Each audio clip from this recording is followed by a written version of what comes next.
అవునా అన్నా, అమ్మ మారిపోయిందని మేము నమ్ముతున్నాం. అమ్మతో మాట్లాడు నాన్నా. నాన్న, అమ్మ మిమ్మల్ని ఎంతలా బాధ పెట్టినా, ఎన్ని మాటలన్నా మీరు ఇంటికి రావడం ఆలస్యమైతే ఆయన ఇంకా ఇంటికి రాలేదు, ఫోన్ చేసి కనుక్కోమని మాతో ఎన్నిసార్లు చెప్పేదో తెలుసా? అదంతా మీ మీదున్న ప్రేమే నాన్న. ప్లీజ్ నాన్న, ఒక్కసారి ప్రేమగా పిలవండి నాన్న. రత్నవల్లి,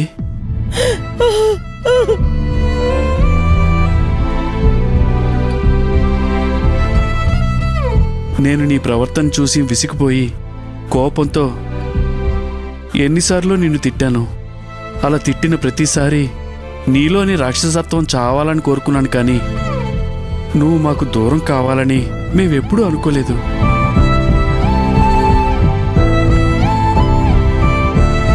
నీ అక్కకు పుట్టిన బిడ్డ అక్షయ, అలాంటిది నువ్వు తన్ని ఒక శత్రువులా చూస్తూ రాచి రంపాన పెడుతుంటే చూసి తట్టుకోలేక నీపై కోప్పడి అసహించుకునేవాణ్ణి. కానీ నాని వందన మొహాలు చూసి ప్రతిసారి నా కోపాన్ని నాలోనే దాచుకొని నిన్ను క్షమిస్తూ ఉండేవాణ్ణి. కానీ నువ్వు ఏ రోజు నన్ను అర్థం చేసుకోలేదు. నా ముగ్గురు బిడ్డలు నాకు సమానమేనని ఎన్నిసార్లు నీకు చెప్పినా వినేదానివి కాదు. అందుకే నీకు దూరమైతే అయినా నీలో మార్పు వస్తుందనుకున్నాను. నన్ను క్షమించండి, నన్ను క్షమించండి.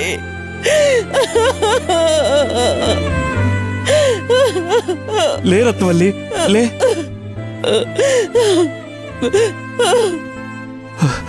ఇంకెప్పుడు మన మధ్య క్షమాపణలు చెప్పుకునే రోజు రాకూడదు.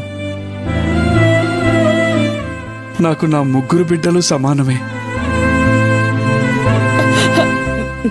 ఒక్క నిమిషం అండి. రత్నవల్లి, ఎక్కడికి? అమ్మా, అమ్మా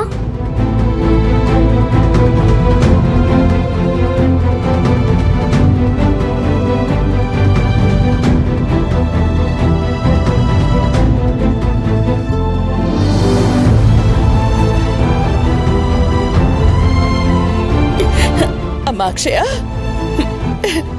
ఊళ్ళో ఉన్న నా స్థలం మా అక్క గౌరీ తన కూతురికి కాదు కాదు నా కూతురు కోసం కొన్నది. ఆ స్థలం మీద పూర్తి హక్కు అక్షయ్కే చెందాలి. అందుకే రేపే ఈ స్థలం అక్షయ్ పేరు మీద రాసిచ్చేస్తాను. ఇకపై నాకు ఎలాంటి డబ్బు ఆస్తులు అవసరమే లేదు. మీరందరూ నా కళ్ళ ముందుంటే చాలు. లేదమ్మా, ఈ స్థలం నీ పేరు మీదే ఉండనివ్వు. అమ్మ కొన్నది నా కోసమే అయినా ఇప్పుడు ఆ స్థలంతో నాకు అవసరం లేదు. దాంతో వందన నాని భవిష్యత్తుకి బంగారు బాటలు వెయ్యాలి.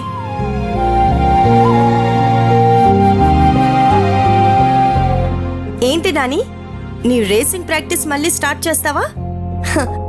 ఈసారి ఇంకా సూపర్ క్వాలిటీ హెల్మెట్ కొనిస్తా.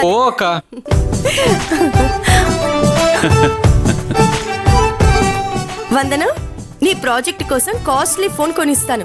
ఓకే కదా? డబుల్ ఓకే అక్క.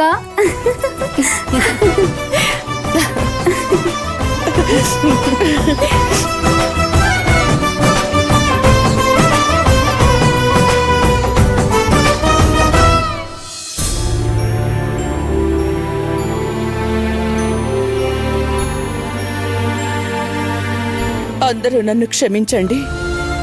ఏం చేసినా ఏం సాధించినా నా బిడ్డల కోసమే అనుకుని ఇన్నాళ్ళు ఎవ్వరిని లెక్క చేయకుండా అందరినీ అవమానించి బాధ పెట్టాను.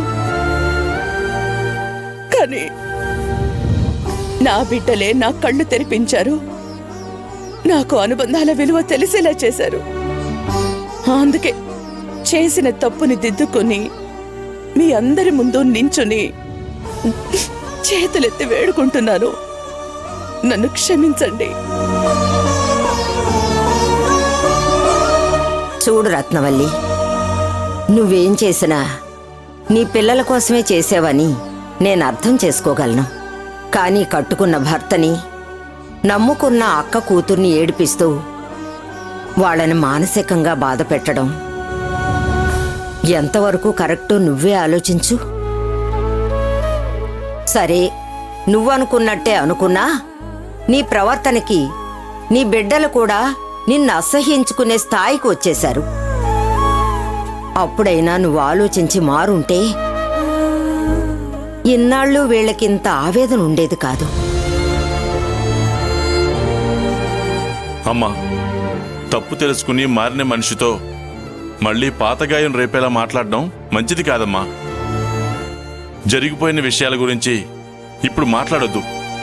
పర్వాలేదన్నయ్య గారు, అమ్మ మాట్లాడే ప్రతి మాట వాస్తవమే. నేను నా పిల్లలు బాగుంటే చాలు అనుకుని ఇన్నాళ్ళు కళ్ళు మూసుకుపోయి మా అందరికీ ఆధారమైన దేవుళ్లాంటి భర్త మనసుని కూడా అర్థం చేసుకోకుండా మూర్ఖంగా ప్రవర్తించాను. ఆ ప్రేమ ముందు అహంకారం ఎప్పుడూ నిలబడదు అని నా బిడ్డల రూపంలో ఆ దేవుడే నాకు బాగా బుద్ధి చెప్పాడు. నా కళ్ళు తెరిపించాడు. అమ్మా, నేను కోరుకుంది, నాన్న నీ గురించి ఆశించింది ఇదే. మా మనసులంతా సంతోషంతో నిండిపోయాయమ్మా. ఇక నుంచి నువ్వెవ్వరిని క్షమించమని అడగాల్సిన అవసరం లేదు. లేదక్షయ, ఒక వ్యక్తిని మాత్రం నేను తప్పకుండా క్షమించమని అడగాల్సిందే.